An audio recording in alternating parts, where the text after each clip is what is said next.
Je pêche depuis que je suis tout gamin. La pêche, c'est une passion et c'est aussi un métier puisque c'est mon métier maintenant depuis 20 ans. Donc j'ai commencé moi en tant qu'étudiant à écrire des articles, faire des vidéos et puis au fur et à mesure j'en ai fait mon métier puisque j'ai d'abord travaillé dans les magasins de pêche et puis après j'ai été distributeur et maintenant je suis directeur en charge de l'innovation pour une marque qui s'appelle Rapala, qui sont des leurres et donc je crée des leurres maintenant pour l'Europe et puis le Moyen-Orient et l'Amérique du Sud. Et donc de ma passion, j'en ai fait mon métier et c'est vrai que c'est une satisfaction au jour le jour.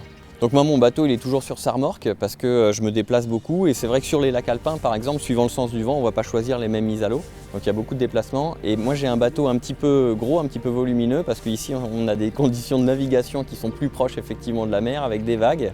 Donc on a besoin d'un moteur avec un petit peu de puissance et puis un bateau avec du franc-bord pour pouvoir passer justement dans ces vagues.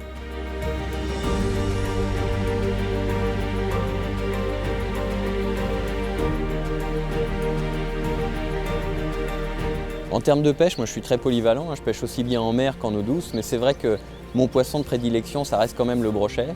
C'est aussi pourquoi j'habite dans le secteur, pourquoi j'habite dans la région des Alpes, en Haute-Savoie, parce que nous on a des lacs fabuleux pour la pêche du brochet, et c'est un poisson que je pêche un petit peu partout, que ce soit aussi bien dans les pays du Nord, en Finlande, là où j'ai un bureau aussi, ou alors en Hollande, ou en Italie, ou en Espagne.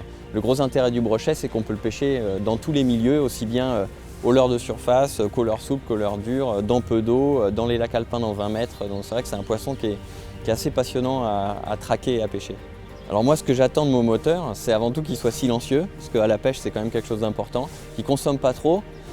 À l'heure actuelle, ça reste quelque chose qui est quand même aussi hyper important de ne pas avoir une surconsommation. Et ensuite, d'avoir de la puissance et de la vitesse de pointe, parce qu'il y a des moments où on a besoin de se déplacer et de se déplacer rapidement, notamment en compétition. Et c'est vrai qu'avec le moteur Suzuki, j'ai trouvé un petit peu tout ça. Et puis le gros intérêt aussi, c'est qu'il y a une commande électronique. Donc là, de pouvoir juste augmenter tout doucement sa vitesse, sans à-coups, avec 2 doigts et d'être hyper précis, ça c'est quand même un plaisir. Et ça change complètement des commandes à câble. C'est quelque chose que je n'avais pas eu l'occasion d'expérimenter sur mes autres bateaux. Et là, je le vis et c'est vraiment agréable. Et puis la fiabilité. Ça, c'est quand même hyper important. Et mon moteur Suzuki correspond parfaitement à mes attentes et à mon utilisation au quotidien.